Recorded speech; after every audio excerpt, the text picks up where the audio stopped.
हम लोग करने वाले हैं बिहार बोर्ड कक्षा 6 है हिंदी चैप्टर 11 सरजू भैया कहानी। जो बच्चे वहाँ से सभी प्रश्न उत्तर को देखने वाले हैं। जो बच्चे इस चैनल पे पहली बार आ रहे हैं तो सबसे पहले तो चैनल को सब्सक्राइब कर लीजिए, वीडियो को लाइक कीजिए। बच्चे पहला क्वेश्चन जो कहा गया है कि सरजू भैया को जिंदा दिल क्यों कहा गया है, तो बच्चे इसका उत्तर हो जाएगा सरजू भैया को जिंदा दिल इसलिए कहा गया है क्योंकि वे दुबले पतले गरीब होते हुए भी ठीक है मिलनसार मजाकिया हंसोर दयालु तथा परोपकार करने में सदैव तत्पर रहते थे बच्चे। उसके बाद बच्चे प्रश्न दूसरा में बताया जा रहा है लेन देन के व्यवसाय में सूरज भैया क्यों सफल नहीं हो सकते थे बच्चे। तो इसका उत्तर जगह लेन देन के व्यवसाय में सूरज भैया इसलिए सफल नहीं हो सकते थे क्योंकि उनमें तना करुणा दया था कि रुपया लेने वाला जब उनके सामने आंसू बहाने लगा तो दया अवश्य उससे मूलधन भी नहीं मांगते थे।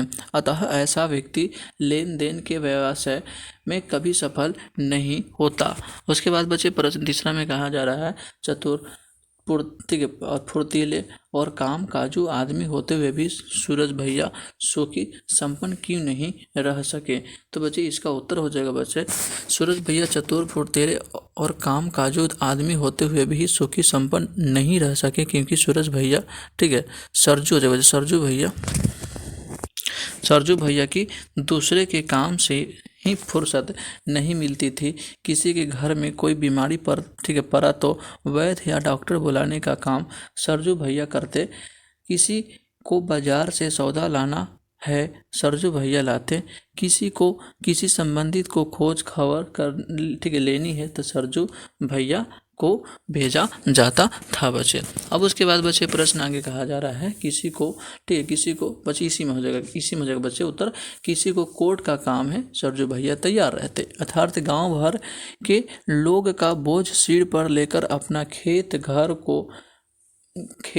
को मटिया मेट कर दिया। भला ऐसा लोग कैसे सुखी संपन्न होगा जिनका जीवन परोपकार में होता है बच्चे। उसके बाद बच्चे प्रश्न चौथा में कहा जा रहा है सरजू भैया ने सादे कागज पर अंगूठे का निशान क्यों बनाया। तो बच्चे इसका उत्तर हो जाएगा यहाँ पर बच्चे इसका उत्तर हो जाएगा सरजू भैया सुदखोर महाराज। तो बच्चे इसका उत्तर हो जाएगा सरजू भैया सुदखोर महाजन के कहने पर सादे कागज पर अंगूठे का निशान इसलिए बना दिया क्योंकि वे रुपया गांठ में बांध चुके थे। वे महाजन के व्यवहार से आश्चर्यचकित थे। जो महाजन कभी सरजू भैया से रुपया लेता, आज जब सरजू भैया को रुपया की जरूरत पड़ी तो महाजन ने सरजू का निशान लगाने को कहा। सीधे साधे सरजू भैया निशान लगा दिए बच्चे ये जगह। अब बच्चे इसमें कहा जा रहा है कि अपने शादी की बात सुनकर सरजू भैया ठठाकर क्यों हंस पड़े। सही उत्तर बच्चे इसमें जो सही होगा उस पर सही का चिन्ह लगाना है।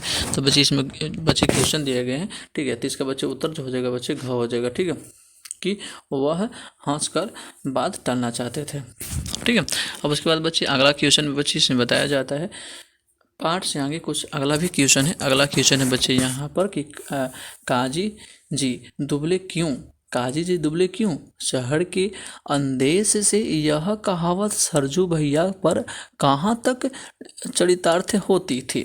तो बच्चे इसका जो उत्तर है बच्चे यहाँ से सरजू भैया के पास इतनी संपत्ति अवश्य थी जितनी से वे अपने परिवार एवं अतिथि सत्कार भी बड़े मजे में कर सकते थे। इसके बाद भी उनके शरीर की हड्डियों ढांचा जैसी दिखती थी। न खाने की चिंता न अपने काम की। भर दिन परोपकार में व्यस्त होने के कारण ही अपना शरीर तो सूखा, साथ साथ अपनी संपत्ति को भी खूब हानि दिया। इसीलिए काजी जी दुबले क्यों। शहर के अंदेश से यह कहावत उन पर चरितार्थ की बच्चे।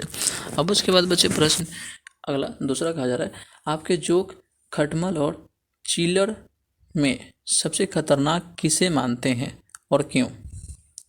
तो उत्तर जगह हमारे विचार से चिल्लर जोक और खटमल से अधिक खतरनाक होता है। तीनों हमारा खून पीते हैं, लेकिन चिलर हमारे शरीर के खून को इतने धीरे से चूसता है कि हमें पता भी नहीं चलता है। वह हमारे शरीर में ही सटकर हमारा खून पीता है तथा वह हमारे खून के अपने रंग में शीघ्र बदल देता है। अब उसके बाद बच्चे प्रश्न तीसरा में है, सरजू भैया के दिनचर्या से आप कहाँ तक सहमत है?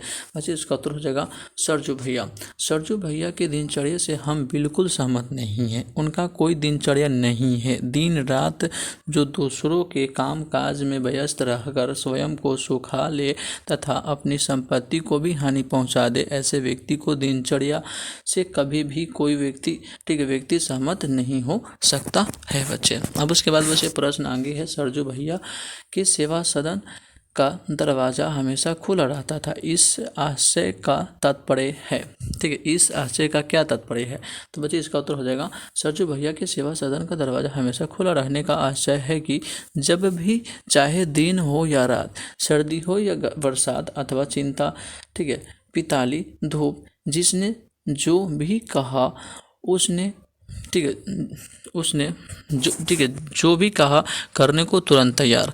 गांव वालों के लिए डॉक्टर बुलाना, बाजार से किसी का सामान लाना, किसी व्यक्ति का दूसरा गांव से समाचार लाना, सब काम बिना खाए पिए सदैव करते रहते थे, अर्थात दूसरों की सेवा के लिए सदैव तत्पर रहते थे बच्चे। ये हो जाएगा उत्तर।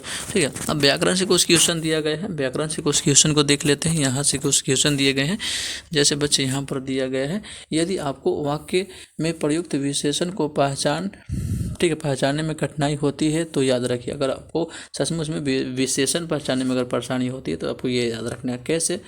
ठीक है, कैसा, कैसी, कितने, किसका, कहाँ, का, कब का आदि प्रश्नों से जो उत्तर मिलते हैं वे विशेषण होते हैं। ठीक है, जैसे देखिए, पेड़ कैसा है? पक्का, खट्टा, मीठा, बड़ा, छोटा इत्यादि। लीची कैसा है? बड़ी, मीठी, रसीली इत्यादि। उसने कितने आम खाए? 1, 2, 10, 20 इत्यादि। तुमने कितना दूध पिया? 1 गिलास, आधा लीटर। यह घोड़ा किसका है? राम को, मेरा, तुम्हारा इत्यादि। तो उसके बाद बचे हैं, ठीक है, यह खिलौना कहाँ का है? चीन का या चीनी, जापान का, जापानी इत्यादि। यह मंदिर कब का बना है? राजा मानसी के समय का, मंगल युग का इत्यादि। उपयुक्त नियम को ध्यान में रखकर सूरज भैया नामक पाठ से 10 विशेषण चुनिए। तो बच्चे इसका उत्तर हो जाएगा, छोटा सा, आंगन, सौभाग्यशाली मालिक, प्रथम संतान, बड़े भाई, छोटा भाई, दुबले आदमी, बड़ी बाहें, नाक खड़ी, और भौ संघन, मनहूस आदमी बच्चे। तो ये हो जाएंगे उत्तर।